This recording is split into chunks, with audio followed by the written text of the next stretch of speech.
Pois é, gente. E daí? Tudo tranquilo? Vamos abrir a palavra de Deus hoje em Gênesis 1. A gente vai estar meditando aqui sobre uma coisa muito importante. O pastor Morango havia me colocado uma situação interessante da gente estar priorizando uma temática. E essa temática, ela tem a ver com a prosperidade. O que é prosperidade segundo Deus? O que é ter sucesso segundo Deus? A noção que o mundo nos dá, que o sistema humano, vamos dizer assim, nos dá, é que prosperidade é você se dar bem. Prosperidade é quando tudo dá certo e nada dá errado. Prosperidade tem a ver também é isso que foi mencionado aqui na hora das ofertas e dos dízimos. Eu vou dar para receber. Eu vou contribuir para ser visto fazendo isso. Eu vou trocar benesses com Deus. Eu dou uma coisa boa e eu vou receber restituição desta coisa boa. Prosperidade, humanamente falando, é tudo isso. É querer se dar bem. Mas hoje eu vou falar a respeito da prosperidade segundo Deus, só que eu vou fazer uma viagem aqui com vocês. Essa viagem vai ser o seguinte: nós vamos começar um pouquinho de trás para frente da Bíblia. O meu texto a ser abordado aqui nessa noite será Gênesis 1, 26 e assim por diante. Mas eu quero começar lá em Gálatas 4:4. Lá na frente, pode ser? Então eu queria abrir com vocês a escritura em Gálatas capítulo 4, verso 4. Texto do apóstolo Paulo. Interessante, né? Essa carta de Gálatas, ela é escrita muito antes dos evangelhos, alguns anos antes dos evangelhos. É uma das primeiras, se não a primeira epístola do apóstolo Paulo. É interessante como ele estava vendo a igreja naquele momento, né?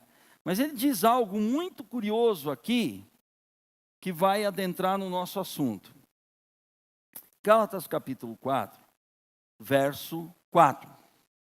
Diz assim: mas vindo a plenitude dos tempos, Deus enviou o seu Filho, nascido de mulher, nascido sob a lei. Nós estamos falando de um mundo do Novo Testamento que não mudou muito em relação ao mundo de hoje. Nós estamos falando de uma situação de 2000 anos atrás, onde o Deus se fez homem, se encarnou na pessoa do Senhor Jesus, na plenitude do tempo, quer dizer, no tempo pretendido por Deus que isso acontecesse. Por que esse tempo? Porque todo o arrojo humano, naquela época, tinha sido condensado, tinha sido tipificado no Império Romano. O Império Romano é o que significa o mundo de hoje. Roma não morreu. Roma existe em qualquer império, em qualquer empoderamento, em qualquer sistema que você possa ler no jornal ou se informar. O ser humano, eu vou falar o nome de 3 cidades aqui: Roma, Atenas, vou chegar em Jerusalém e vou voltar para Gênesis 1, aí você vai entender. Roma é a cidade que dita as regras econômicas e políticas do mundo em que nós vivemos hoje. Não só na época de Jesus, mas Roma determina a relação da economia, de bens, de consumo. Roma, quando eu quero dizer Roma, não é aquela cidade histórica que está lá. É a mentalidade de Roma. É o sistema romano que está hoje nas nações mais poderosas, que dirigem a economia, as finanças e a política deste mundo. Roma está viva no país mais rico e poderoso do mundo. Roma sempre esteve viva na economia e na política que regeram os grandes impérios, as grandes babéis humanas, os grandes sistemas humanos de dominação das pessoas. Roma, no sentido humano, não morreu.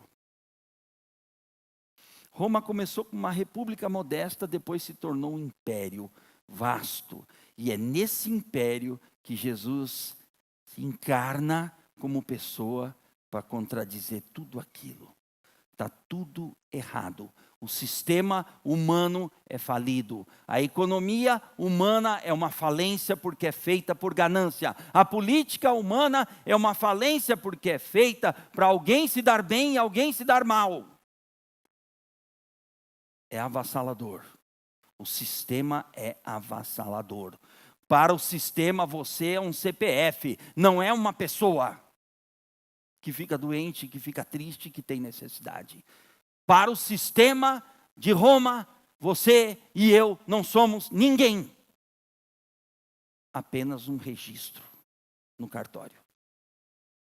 Para o sistema de Roma não existe gente, existe poder, existe império, existe um Kaiser, existe um César, alguém que vai dominar tudo isso. Isto é Gálatas 4:4. Na plenitude dos tempos, Deus diz: chega, é agora. Eu vou me encarnar e eu vou usar as estradas deles. E eu vou usar o idioma dos gregos. E eu vou chegar em toda parte. E eu vou descer em Pentecostes. Eu vou fazer um congresso missionário mundial com tradução simultânea para todas as nações que Roma abarca. O evangelho vem na contramão do sistema do mundo. Vem na contramão do poder e da ostentação de Roma. Voltando um pouco mais na história. Roma é o que é hoje, gente. 2000 anos, tá? Não mudou. Tudo bem? Só mudou cenário, só mudou personagem, mas a mentalidade é absolutamente a mesma. Roma, Estados Unidos. Roma, qual o império? O Reich, a tentativa do Império Reich de ser o mais poderoso do mundo. Roma está nos impérios mercantilistas do mundo. Roma está por trás da escravidão das pessoas. Tirar pessoas de um continente para vendê-las em outra, em nome do lucro e do poder e da ostentação. Roma está nos grandes impérios navegadores marítimos, espanhóis, portugueses, holandeses, ingleses. Vamos chegando mais para trás. Vamos voltando até Atenas. Por que você está fazendo este levantamento histórico? Para a gente entender. Para a gente entender que toda a prosperidade humana não passa de uma grande falsidade forjada. Não passa de uma grande mentira arquitetada pelos seres humanos que odeiam Deus, de fato. Só que não têm a coragem pública de admiti-lo. São os odiadores de Deus, que foi falado aqui, citado aqui, Eclesiastes 7. Pelo morango não há quem seja bom, quem busca o bem. E não há mesmo. Como Romanos 3 também vai falar. E aí chegamos em Atenas. Atenas, a cidade que determina o que tem hoje em termos de educação, cultura e sociedade. Hoje o mundo é grego. Hoje a educação é grega. A pedagogia, a paideia é grega. Educar se tornou sinônimo de oprimir por conta da Grécia. Por conta da mentalidade ateniense. As pessoas são massa de manobra ideológica. As pessoas são fruto da nossa ideologia. As pessoas são massa de dominação social. Isto é Atenas. Isto não mudou. Isto só trocou de roupa. O ideal é o mesmo. O intento contra Deus é o mesmo. A cultura determina como você se alimenta, como você veste, como você se porta, o teu gestual, o teu palavreado, o teu jeito de ser. E se você não for daquele jeito, você é um ET. A cultura é uma ferramenta de opressão ateniense.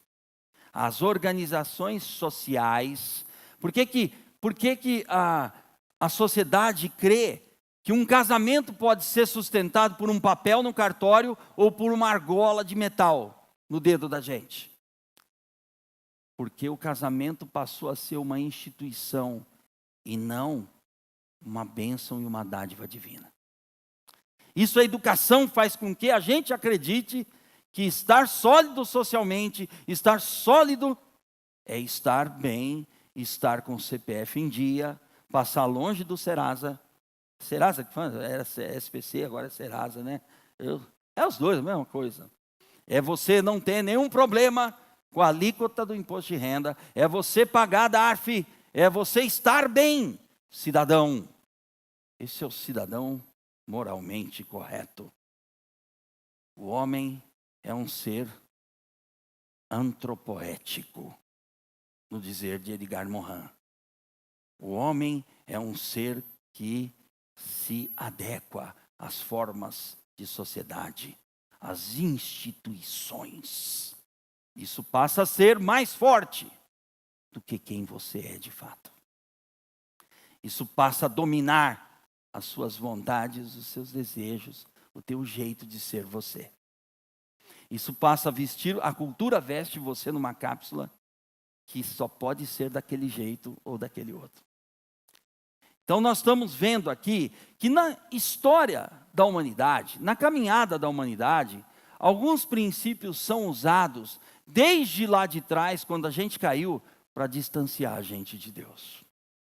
Para a gente não ser a gente. Para a gente não poder ser quem nós somos.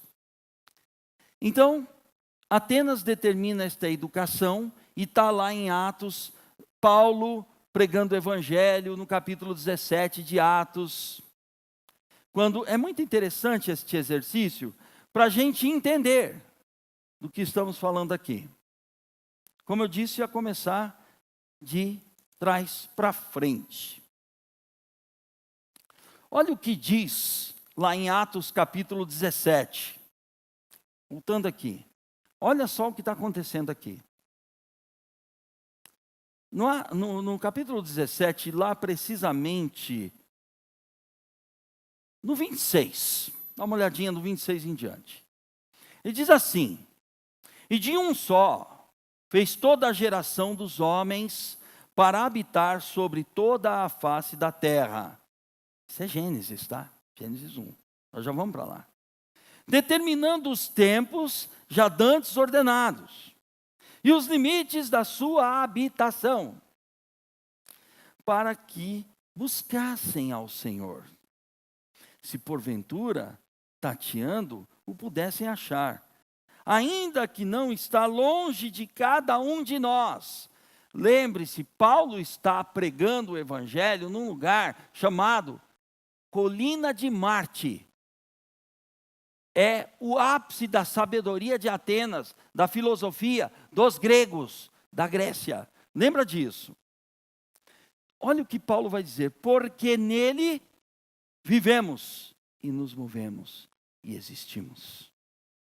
Como também alguns dos vossos poetas disseram, pois somos também sua geração.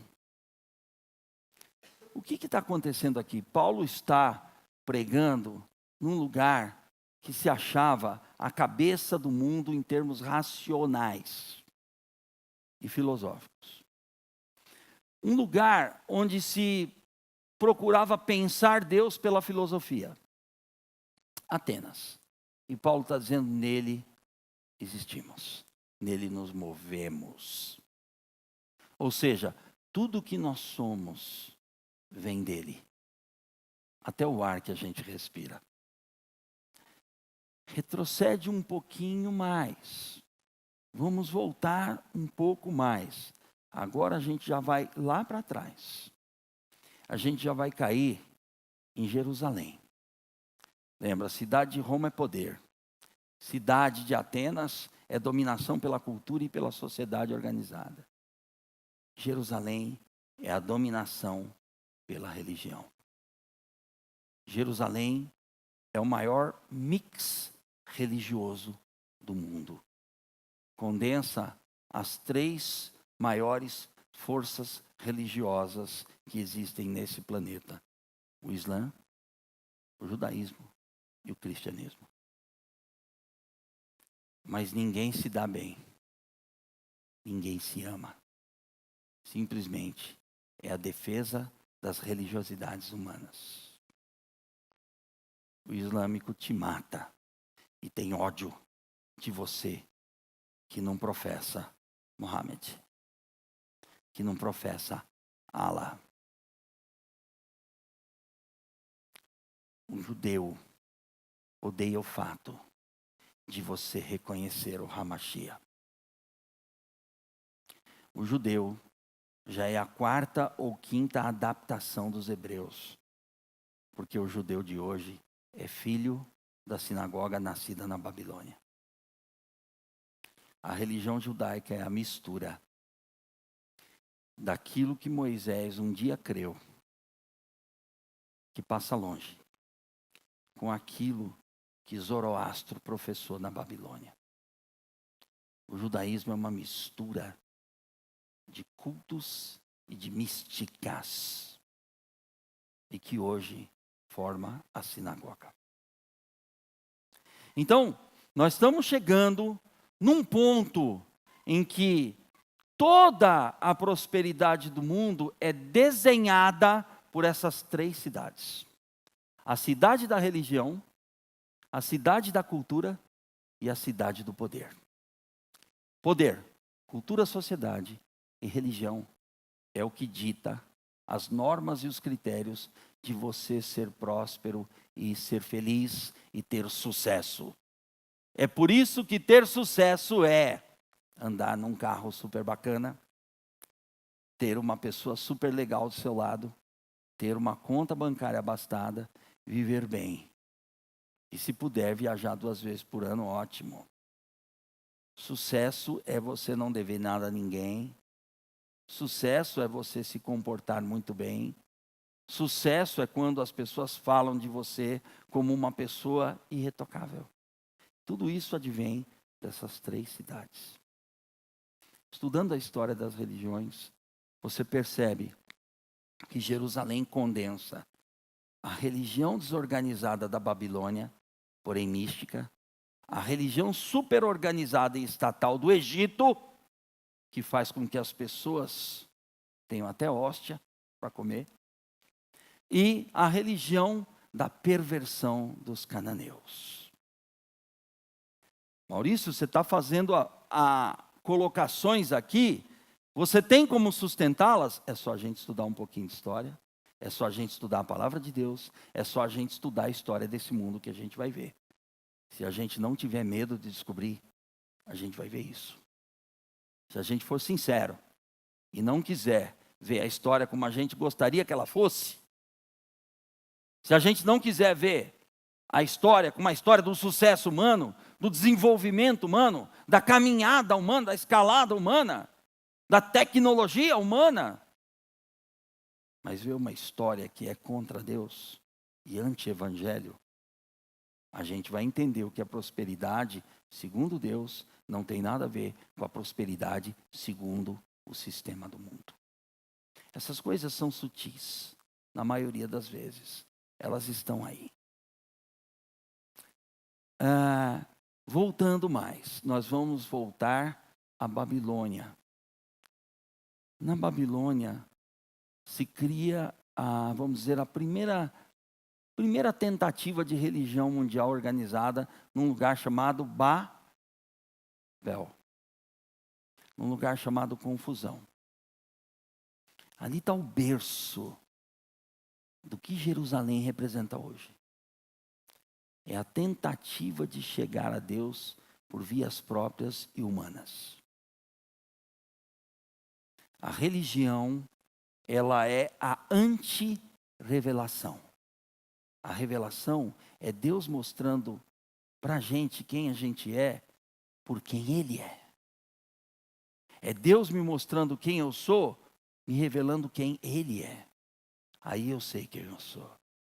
Eu só sei quem eu sou a partir de quem diz Deus que eu sou. Quando eu abandono essa ideia de que Deus é o meu critério, de que Deus é o revelador, de que Deus dá sentido à minha vida, eu crio uma coisa chamada Babilônia. E aí eu tento subir ao céu e alcançar um nome que seja um nome célebre, que esteja sobre todo o nome. Vocês estão percebendo que essa ginástica histórica, bem resumida, absolutamente condensada, que eu fiz, foi para chegar até lá atrás, até Gênesis capítulo 1, verso 26. Eu dei só uma pirueta no mundo para chegar aqui, mas foi proposital, porque senão eu achei que ia ficar sem pé nem cabeça. Volte comigo para Gênesis 1, 26, por favor. Todo mundo já passou por esse texto, algum dia. Lembra que Paulo falou da plenitude dos tempos e da encarnação do Verbo? Lembra que Paulo falou lá em Atenas, e nele nos movemos, existimos? Lembra que a gente voltou para a Babilônia, que é a tentativa do mundo de criar sistemas sem Deus? Agora, olha a contrapartida de Deus. Como que a coisa começa? Como que é ter sucesso para Deus? E disse Deus: façamos o homem a nossa imagem. Isso aqui é a teologia da Trindade. Conforme a nossa semelhança, domine sobre os peixes do mar, sobre as aves dos céus, sobre o gado, sobre toda a terra, sobre todo réptil que se move sobre a terra. Até aqui está tudo bem, não está? O domínio aqui não é botar coleira no leão, nem botar jaula para o jacaré. Não precisa. Aqui dominar é usufruir, viver. Viver a criação como se fosse para si. Deus criou a criação para nós. Deus quis a criação para o nosso benefício. Então dominar é viver em harmonia com. Dominar é mordomizar, é ser mordomo. Cuida do que Deus criou. Isso sobre a natureza, sobre os seres vivos, sobre o clima, sobre tudo. É viver a vida que Deus criou. Tá boa essa vida ou não? Tem problema aqui? Então tá bom. Não tem contas a pagar por enquanto. Mas o mais interessante disso tudo é que o projeto divino é sempre a contramão dos sistemas que a história vai criando ao longo dos séculos. A história vai criar sempre uma humanidade que foge de Deus e tenta ser Deus. A redenção e a revelação divina sempre vai criar, sempre vai intervir numa história que é contrária a ela. E essa história começa aqui. Façamos. O sentido da vida humana só é possível através dessa imagem que a gente carrega de Deus. A imagem de Deus em nós é aquilo que dá sentido à nossa existência. Então, ser feliz, então encontrar sentido na vida, é saber que você é criação de Deus e que você existe por Deus e para Deus. Que a sua vida e a minha só tem sentido em Deus. Nele nos movemos, nele existimos. O ar que a gente respira é Deus quem dá. Se é poluído é porque a gente polui. A comida que a gente come é Deus que provê. Mas se tem carne estragada, é porque alguém teve a ganância de deixar vencer o prazo de validade e ainda vendeu essa carne. Tudo que está errado é por nossa conta. Porque Deus fez tudo perfeito. Tudo certo. Tudo por causa da vida. Uma das maiores lições que a teologia nos ensina, isso já disse aqui, talvez mais de uma vez, é que Deus ama a vida. Você é capaz de olhar no seu espelho e dizer, Deus ama a vida, pensando em você. Sabe o que isso equivale a dizer? Deus me ama. Por quê? Porque Ele me criou para esta relação. Porque isto é ser feliz. Porque isto é ser próspero. Porque isto é sucesso. Porque isso é dar certo na vida. Dar certo não é o melhor emprego, não é o melhor concurso, não é o melhor salário, não é a estabilidade, segundo o sistema humano. Dar certo é você saber que você é criação divina e existe para Ele, e que a sua vida já é sucesso para Ele que te criou. Porque Ele morreu por você, por mim, para que esse sucesso se revelasse através do seu Filho, Jesus Cristo. Façamos, significa façamos para o relacionamento. Já preguei isso uma outra vez. A nossa imagem é a capacidade de nos relacionarmos com Deus. A nossa imagem, Deus está dizendo, eu quero criá-los capazes de se relacionarem comigo. A palavra hebraica é tselem. Tselem quer dizer imagem do Criador. Cada pessoa desse mundo é feita para se relacionar com Deus. Para ter relacionamento filial, paternal com Deus. Para ver-se como criatura de Deus criada, não como os animais, não como o mundo cósmico, mineral, vegetal e animal, mas como um mundo humano que Deus amou. E quando Ele terminou de fazer a nossa raça, Ele disse, é muito bom. Quando Ele fez todo o universo, quando Ele fez todas as coisas, Ele disse, é bom. Quando Ele criou dia e a noite, é bom, é bom, é bom. Mas quando Ele criou os nossos primeiros pais, Ele disse, é muito bom. É do coração. A Trindade nos criou para sermos amados, objetos do seu amor. Está entendendo o que é ser feliz, o que é ser próspero, o que é ter sucesso, o que é ter sentido na vida, o que é a vida valer a pena? É saber-se criado e amado por Deus. Nenhuma vida é desprezada por Deus. As pessoas dizem, Deus castiga. Que castiga o quê? Castiga uma pinóia. Deus executa a sua justiça. Justiça. Justiça é fruto do amor. Justiça é rebelião contra o amor que tem que ser coibida, que tem que ser refreada, porque senão a gente morre. Justiça de Deus é o critério aplicado contra o anti-amor, contra o nosso ódio. Por isso a justiça é forte, mas está a serviço do amor criador, do amor que me criou e te criou para existir nele, para Ele. Isso é tselem, isso é imagem. Semelhança é para você e eu dizermos quem é Deus para o nosso semelhante. Semelhança é representação. Se imagem é a capacidade de relação, semelhança é a capacidade de representação. Olha quem é Deus. Olha o que Ele fez. Ele me criou.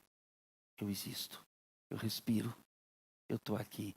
Eu sou fruto de um amor criador. Isso é representar Deus. Aí você vai dizer assim, mas espere. Mas aqui não tinha pecado. Pois é, isso é por nossa conta. Isso veio lá no capítulo 3, capítulo 2, no finalzinho em diante, capítulo 3. Isso veio pela nossa escolha de viver fora de Gênesis 1, 26. E é por isso que o mundo tem religião, e é por isso que o mundo tem tanta cultura, tanta sociedade organizada, tanto poder, tanta economia, tanta política. É por isso que o mundo está como está. Porque o ser humano é um fujão do amor. Porque o ser humano tentou ser Deus, não deu certo, e vive fugindo, criando sistemas para se esconder desse amor. E esse amor quer deixar a gente sem defesa. Esse amor quer destruir as nossas defesas contra Deus. O espírito do Evangelho é nos desnudar diante de Deus. Por isso o Senhor Jesus falou: arrependei-vos e crede. Amei, não só a música que o ouvinte pediu de madrugada para ser tocada aqui, que é Em Teus Braços, mas amei muito também o que vocês cantaram, que nós cantamos aqui, que voltar a ser criança não é uma coisa de puerilidade. Voltar a ser criança não é uma inocência tosca, é voltar a depender. E a gente quer ser grandão, a gente para de depender e para de crer. É linda essa letra dessa música por conta disso. É a música da dependência para mim. Quem quer ser criança sabe que não tem nada a oferecer e quer depender de Deus. Quem quer ser grandão quer dizer que Deus não é mais suficiente, que eu consigo. Gosto muito dessa letra. Então, a imagem e a semelhança de Deus significa viver a vida com o sentido que Deus deu na sua originalidade, na sua origem. A redenção só existe para a gente voltar a este patamar. A redenção só existe para nos trazer de volta a esse propósito criacional divino, que era viver no relacionamento com Ele. A redenção só existe porque houve uma queda, porque a gente caiu deste propósito original de Deus. Nenhuma pessoa foi criada para se perder. Nenhuma pessoa foi criada para não ser amada. Nenhuma pessoa foi criada para não ser feliz. Mas essa felicidade só tem sentido quando Deus dá sentido à nossa felicidade, quando Deus é a nossa felicidade. E sabe quando que Deus é a nossa felicidade? Quando eu sou convencido pelo Espírito dele que Ele é meu Criador. E que por causa de eu ter nascido em pecado, Ele é o meu Redentor. Que Ele veio me buscar. Que Ele mandou o seu Filho morrer, para que eu não morresse para sempre. É impressionante uma coisa que eu estava lendo outro dia, de um padre maravilhoso que eu admiro demais. Eu anotei uma frase dele aqui. Ele chama-se Romano Guardini. Vai crer e entender no Evangelho assim não sei aonde.